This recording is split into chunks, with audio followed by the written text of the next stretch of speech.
Bonjour à tous, bienvenue à un autre épisode de Plus de Millage où aujourd'hui je vous parle en direct d'un Honda Prologue prêté par Honda Canada. On va les remercier.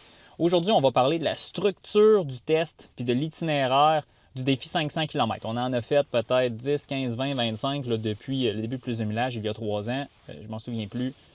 Vous pourrez me le dire dans les commentaires combien je n'ai fait, je m'en souviens plus.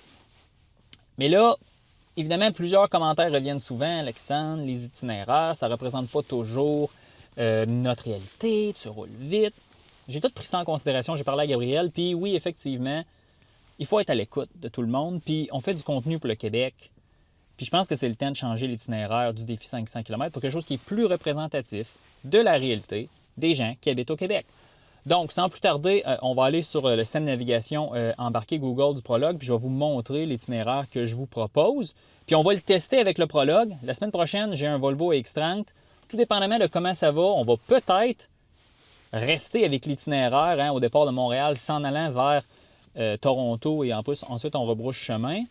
Mais l'itinéraire que je vais vous présenter semble avoir des avantages intéressants, mais il y a des choses qu'il va falloir prendre en considération. Donc, avec le Prologue, on va tester ça cette semaine. Donc, ce que je vous propose, évidemment, les défis 500 km, c'est toujours moi qui les fais, Alexandre, et j'habite dans l'ouest de l'île de Montréal. Là, en ce moment, on est juste dans le stationnement d'un hôtel de ville d'un des arrondissements de Montréal. C'est pas grave. Dans le fond, qu'est-ce que je vous propose au lieu de, comme je vous disais, là, de prendre la 401, tout ça, une autoroute qui a une limite de vitesse plus élevée et aussi une étiquette, une vitesse moyenne des autres automobilistes beaucoup plus élevée que nos autoroutes québécoises. Et ça a un impact sur la consommation du véhicule, mais ça a un impact aussi sur le temps total. Et j'ai toujours focusé dans le défi 500 km sur le temps total, faire le temps le plus rapide. Mais, avec vos commentaires, vos priorités semblent un peu différentes, puis je fais ça pour vous, fait qu'en réalité, on va changer ça. Donc, notre itinéraire sera pour ce défi 500 km avec le Prologue, qui sera le test. On va quitter de Montréal, on va prendre le pont Champlain, l'autoroute 30, ensuite on va prendre la 20 Est en direction de Québec. Le point de retournement, selon toute vraisemblance, va se faire à cet échangeur ici, là, juste avant le pont Pierre-Laporte puis l'autoroute 73, à Saint-Nicolas, où on peut rapidement sortir de l'autoroute, embarquer sur la route 116 et réentrer sur l'autoroute. Mais voyez aussi, il y a quelque chose de très intéressant aussi ici, un site de recharge couche-tard avec 3 bornes 180 kW, très pratique pour nous, si après 250 km, le véhicule aurait besoin d'être rechargé. Regardez, je vais juste naviguer rapidement, vous allez voir la distance. Donc, la moitié du trajet, c'est 253 km à partir de l'hôtel de ville de La Salle. C'est pas important. Là, le point de départ est plus ou moins 1 ou 2 km plus loin. C'est pas grave. Donc, première moitié du trajet à 250 km. Donc, on fait 500 divisé par 2. Et ensuite, on rebrousse chemin sur l'autoroute 20. On revient. Et encore une fois, même méthode, autoroute 20, autoroute 30, pont Champlain. Et selon toute vraisemblance, le défi devrait se terminer là, à Montréal. Il y a des considérations super importantes à prendre ici, mais avant d'en parler, on va parler de l'infrastructure de recharge. Sur l'autoroute 20, l'infrastructure de recharge est beaucoup plus développée que sur l'autoroute 401, que ce soit pour les 3 grands réseaux de recharge qu'on a accès au Québec et qu'on utilise. Pour ce qui est du circuit électrique, là, excusez-moi, j'aurais pas dû ouvrir ça, mais si on parle du circuit électrique, on a plusieurs sites de recharge à haute puissance, incluant même un immense site ici, là, à Saint-Louis-de-Blandford. Là. Je me souviens plus combien il y a de bornes là, mais il doit y en avoir une dizaine, quinzaine, même des bornes 350 kW pour les camionnettes pleine grandeur. Très intéressant ce site-là de recharge. Il y a même un superchargeur assez gros.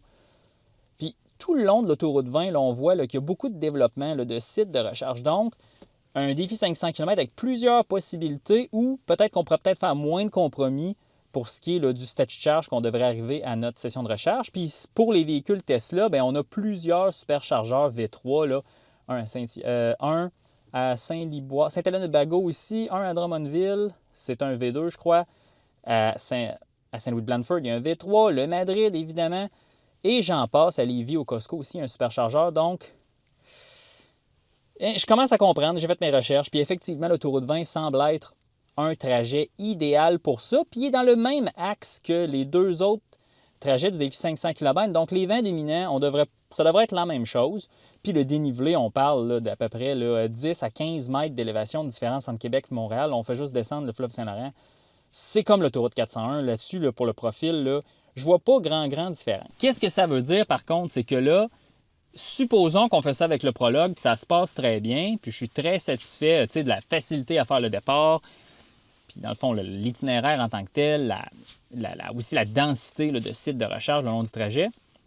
Bien évidemment, là, le prologue va être le premier sur le nouveau test, puis là, tous les autres défis 500 km subséquents seront sur cet itinéraire-là. Excusez-moi.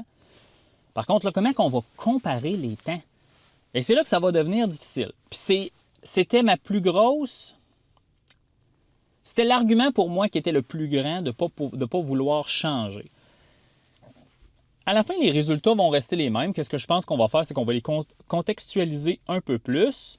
Mais aussi, ce qu'on va voir, je crois, c'est que la vitesse moyenne sur l'autoroute 20 est beaucoup plus basse que sur l'autoroute 401 pour plusieurs raisons. C'est une autoroute qui n'est pas aux mêmes normes de construction. L'autoroute 20, c'est pas comme les autoroutes ontariennes, donc les gens roulent moins vite. La chaussée est beaucoup plus endommagée. Et aussi, il y a une circulation beaucoup plus dense entre Québec et Montréal, souvent sur l'autoroute 20, parce que c'est une autoroute qui n'a pas la même capacité, puis il y a beaucoup plus de sorties, peu importe. Donc, moi, j'estime que cet itinéraire-là, peu importe le véhicule, va avoir une vitesse moyenne totale plus basse parce que la densité de la circulation et l'itinéraire font que la vitesse moyenne va être plus basse. Ça va avoir un effet positif sur l'efficacité énergétique du véhicule électrique. Son plus grand composant, c'est la force aérodynamique. Donc, si on va moins vite en moyenne, on va moins consommer d'énergie. Donc, ça, c'est bien. On a des sites de recharge beaucoup plus proches de l'autoroute. Donc, la distance que l'on fait en dehors de l'autoroute, bien, c'est un peu du temps perdu parce qu'on roule moins vite. Donc, ça devrait aider. Mais vous comprenez, il y a des choses. Et moi, ce qui me fait le plus peur sur cet itinéraire-là, c'est la circulation et les zones de travaux. Donc, il va falloir vivre avec.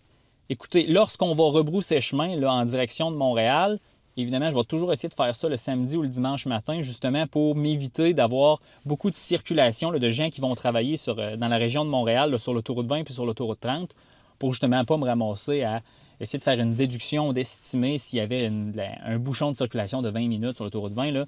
Voyez-vous, c'était ça mes craintes, parce que l'autoroute 401, c'était en zone rurale, très loin. Il y avait juste des petites villes de 20 000 habitants, donc pour moi, c'était plus facile de l'évaluer comme ça. Mais écoutez, l'itinéraire routier que les gens le font le plus au Québec, c'est Québec-Montréal. Fait que, dans le fond, c'est ça qu'il faut faire. Puis ça donne que, entre les deux points que je vous ai donnés, c'est 250 plus 250, ça fait 500. Donc, aussi pour moi, d'un point de vue là, de logistique, c'est facile. Le 500 km se termine juste à côté du point de départ, donc pas besoin de déplacer le véhicule, l'amener plus loin. Donc, ça va être ça le plan à partir de maintenant. Est-ce que ça veut dire que ça va être l'itinéraire final? Peut-être pas. Honnêtement, je souhaite que ça soit le bon itinéraire, puis que ça se passe bien, puis que ça devienne là, la norme, puis qu'on utilise juste ça, parce que je ne veux pas changer le 1500 fois. Je n'ai pas la capacité à faire 25 défis 500 km en 3 mois. Je ne m'appelle pas Bjorn Nilan. Donc, repopuler la charte, ça va être plus long.